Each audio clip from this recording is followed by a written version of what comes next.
शुक्रदेव भौतिक सुखों के कारक भी है। गौ माता के ऊपर उनका बड़ा आशीर्वाद रहता है।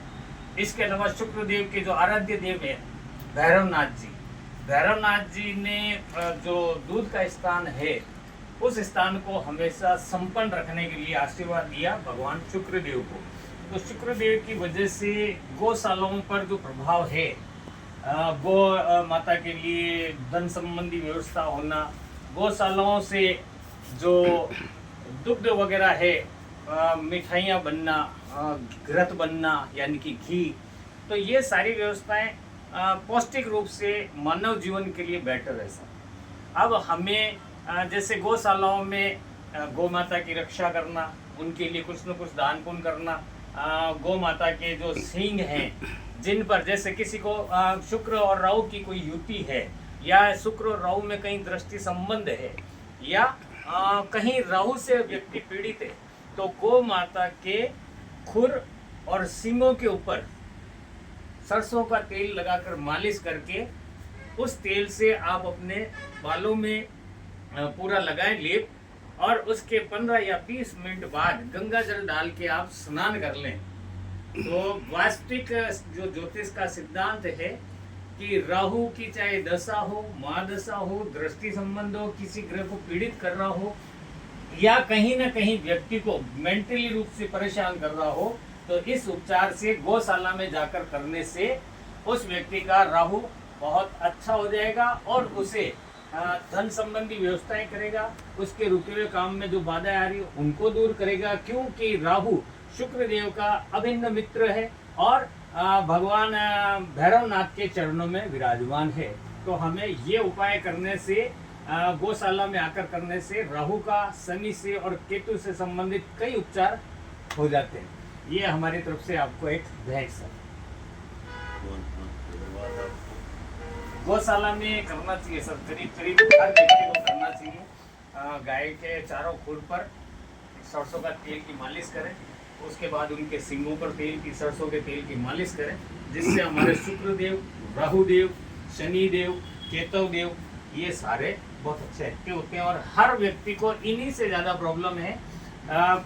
शुक्र किसी की कुंडली में कितना भी बद हो यानी खराब हो, फिर भी उससे नुकसान नहीं होगा। बृहस्पति किसी की कुंडली में कितना भी खराब हो, फिर भी उसको कोई नुकसान नहीं करेगा। चंद्रमा कितना भी खराब हो, फिर भी नुकसान नहीं करेगा। बुध कितना भी खराब हो, नुकसान नहीं करेगा। लेकिन मंगल, शनि, केतु, राहु ये चार ऐसे ग्रह हैं जो मानव जीवन पर प्रभावित करते हैं, मानव जीवन को प्रभावित करते हैं। और मानव जीवन के अंदर अगर किसी को भौतिक सुखों की आवश्यकता है तो उसे गौशाला में जाकर जो अभी उपचार बताया वो करना चाहिए, और गुरुदेवों के सानिध्य में आकर कहीं ना कहीं गोदान में करना, आप अपनी तरफ से जितनी श्रद्धा भक्ति हो गोदान करना आवश्यक है। गौशाला की जो मिट्टी है वो शुक्र से प्रभावित है, तो गौशाला के अंदर प्रत्येक व्यक्ति को गोदान के लिए कुछ न कुछ सेवा हेतु आना चाहिए। गौशाला की जो मिट्टी है उससे अपने मस्तक पर तिलक करना चाहिए, जिससे राहु के सारे प्रभाव खत्म हो जाए। ये हमारी तरफ से ज्योतिष विद्या का संक्षिप्त वर्णन। बहुत सुंदर है आपकी ज्योतिष विद्या का अनुभव, और हमने हमारे जीवन में देखा है कि गौशाला एक ऐसा औषधालय है जो इसके अंदर 36 ही रोग खत्म हो जाते हैं। जी जी। अगर वो आकर यहाँ नित्य प्रति जी गौशाला में, भले ही वो सेवा नहीं कर पा रहा हो, जी जी, केवल आकर इस जमीन पर बैठ ले, जी गौ माता के बीच में घूम ले, जी तो उसके स्वतः ही सारे रोग समाप्त हो जाते हैं। जी जी, चाहे ब्लड प्रेशर हो, ब्लड प्रेशर वाले व्यक्ति को गौ माता के थुम्बी से लेके पूंछ तक 21 बार हाथ फेरने से ही जी उसका ब्लड प्रेशर न्यूनतम हो जाएगा। जी, हाई है तो भी लो हो जाएगा और लो है तो भी बैलेंस हो जाएगा। बैलेंस हो जाएगा। जी जी न्यूनतम जी, बैलेंस हो जाएगा। कैंसर जैसी बीमारियां भी जी गौमूत्र से अगर धोना शुरू कर दे, उससे जी धोते धोते वो कैंसर भी समाप्त हो जाता है। जी और गौमूत्र की बछड़ी का गौमूत्र आप थोड़ा सा छान कर अष्ट कपड़े से, जी यानी जैसे सापे जैसा कपड़ा हो, जी, मारवाड़ी जी ये ऑर्गेनाइज है 8 जी इसके 8 पार समेट जी। के उसमें बछिया का गौमूत्र छान के लगभग 50 ml के आसपास अगर वो डेली लेता है तो जड़ से शुगर भी खत्म हो जाता है, कैंसर भी खत्म हो जाता है, अन्य कई तरह की बीमारियां खत्म हो जाती है, एलर्जी खत्म हो जाती है। दूसरा मृगी की एक आपने दवा जी, नहीं जी। सुनी हो, बिल्कुल। मृगी की कोई दवा डॉक्टर के पास नहीं होती एलोपैथी जी की, जी परंतु जो गाय ब्याती है जी पहली बार बछड़ा दूध पी के वो गोबर करता है, उसको पोई कहते हैं। जी वो पोई को आप रख लें जी और सुखा दें और उसका पाउडर बना के रख लें, और जब भी मृगी आती है ना किसी को जी उसके नाक में डाल दो आप, जी ठीक है ना।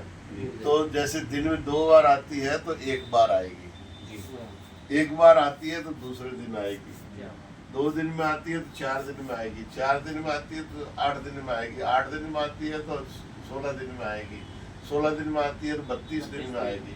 इस तरह से वो जड़ से खत्म हो जाती है। ऐसा गोमाता का प्रभाव है। अनेकों गोमाता के शरीर से हमारे स्वास्थ्य के लिए लाभ है, उसकी श्वास से ही हमारे को बहुत कुछ लाभ मिल जाते हैं। लाभ मिलते हैं। तो ऐसे गोमाता एक संता फिरता औषधालय है और ये हमारे सनातन धर्म के प्राण है, और ये पशु नहीं है, इनको पशु कहने वाला स्वयं पशु है। जैसे एक उदाहरण के लिए रामचंद्र जी मनुष्य से होते हुए भी मनुष्य नहीं है, वो भगवान है, ठीक है ना। जैसे पीपल या तुलसी पौधा होते हुए भी वो भगवान पेड़ नहीं है, पौधे नहीं है। ऐसे ही गाय पशु की श्रेणी में होते हुए भी वो पशु नहीं है, वो हमारे जीवन का प्राण है, मानव के प्राण है, मानव का जीवन है, मानव का स्वास्थ्य है। तो इसीलिए गाय की गौशाला में आना ही बहुत बड़ा भाग्यशाली है, उसका सब अपना समाप्त हो जाता है, ऐसा हम मानते हैं और ऐसा हम करते हैं। हमारे जीवन में वैसे हमने कोई भी बीमारी पहली बात तो आई नहीं, और आज दिन तक हमने कोई एलोपैथिक दवाइयाँ नहीं खाई, ठीक है, मेरी उम्र में, ठीक है ना। जो भी होता है खाने पीने से ही सारा ट्रीटमेंट ठीक हो जाता है। तो ऐसे कई सारी बीमारियां दूर होती है, पर गाय की शरण में आना चाहिए। जो मनुष्य जीवन में स्वयं गाय की पूंछ पकड़ लेता है तो मरने के बाद वैतरणी नदी पार करने के लिए परिवार वालों को गाय दान देने की जरूरत नहीं पड़ेगी। इसीलिए जिंदे ही जिंदे गाय की पूंछ पकड़ ले तो बेड़ा पार हो जाएगा। हरि ओम।